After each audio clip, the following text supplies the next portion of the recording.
સમાચાર વિગતવાર જોઈએ તો મહત્વપૂર્ણ સમાચાર અમદાવાદમાં રફતારના રાક્ષસોનો કહેર યથાવત છે। BMW કાર ચાલકે BRTS રેલિંગને ટક્કર મારી દીધી। સેટેલાઇટમાં આ ઘટના સેટેલાઇટમાં BRTS કોરિડોરમાં BMW કાર ઘૂસી ગઈ હતી અને આ કાર ચાલક નશાની હાલતમાં હોવાની આશંકા સેવવામાં આવી રહી છે। તો મોટા સમાચાર કાર ચાલકે રાહદારીઓ સાથે લવારી પણ કરી હતી।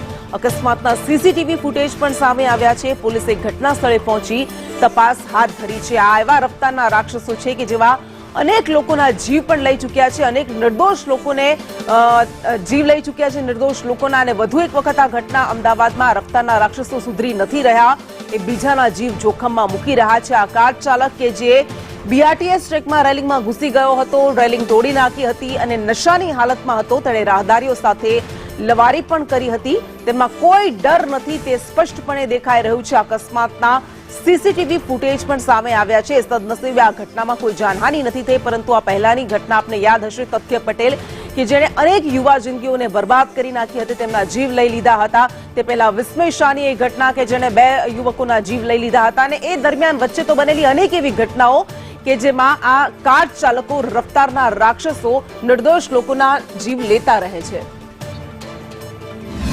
અમદાવાદ શહેરમાં રફતારના રાક્ષસનો કહેર ઓછું થવાનું નામ લેતો જ નથી તેમ કહીએ તો કોઈ નવાઈ નથી। દિવસે ને દિવસે અકસ્માતોની સંખ્યામાં સતત વધારો થાય છે, જેમાં નશાની હાલતમાં કાર ચાલકો બેફામ બનતા હોય છે। એવા જ કિસ્સાઓ પ્રકાશમાં આવતા હોય છે। જ્યારે ગઈકાલે પણ આ જ પ્રકારે અમદાવાદના સેટેલાઇટ વિસ્તારમાં પીધેલી હાલતમાં BMW કાર ચાલકે BRTSની રેલિંગ તોડીને કાર અંદર ઘૂસી ગઈ હતી। જો કે સ્થાનિકોએ તે કાર ચાલકને ઢોરમાર માર્યો હતો અને પોલીસ હવાલે કરી દીધો હતો। હાલ પોલીસે કાર ચાલકની સામે ગુનો નોંધીને તેની ધરપકડ કરી તેની પૂછપરછ છે તે હાથ ધરી હતી। મળતી માહિતી પ્રમાણે કાર ચાલક છે જે નશાની હાલતમાં હોવાનું સામે આવ્યું હતું અને સ્થાનિકોએ તેને આ પ્રકારે અકસ્માત કરવાના કારણે સ્થાનિકોએ રોષે ભરાઈને તેને ઢોરમાર પણ માર્યો હતો। જો કે કાર પણ અત્યારે હાલ નજીકના ટોઈંગ સેન્ટર પર મૂકી દેવામાં આવી છે અને આ અંગે તપાસ છે જે હાથ ધરવામાં આવી છે।